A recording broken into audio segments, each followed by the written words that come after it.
महाराष्ट्रामध्ये नगरपालिका यांच्या निवडणुका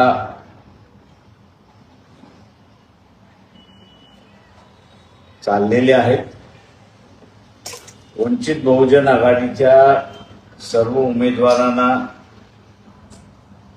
गॅस सिलेंडर हे चिन्ह मिळालेलं आहे.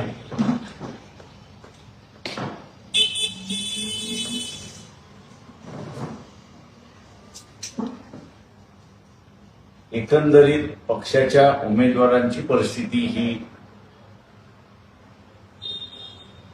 चांगली आहे असं दिसतंय.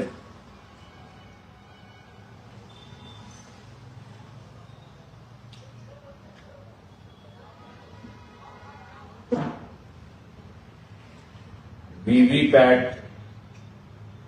या लोकल बॉडीच्या इलेक्शनमध्ये नाही.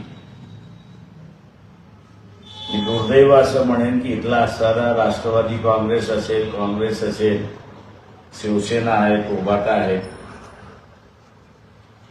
हे एकत्र आले. तुमच्याकडे व्हीव्हीपॅट तुम्ही प्रोड्यूस करू शकत नाही, निर्माण करू शकत नाही, वापरू शकत नाही, तर बॅलेटनी मतदान होणार नाही. म्हणजे ईव्हीएमनी मतदान होणार नाही. ते बॅलेटवरती आपण फोर्स करू शकतो. हे एकत्र का येत नाही हाच मोठा सवाल.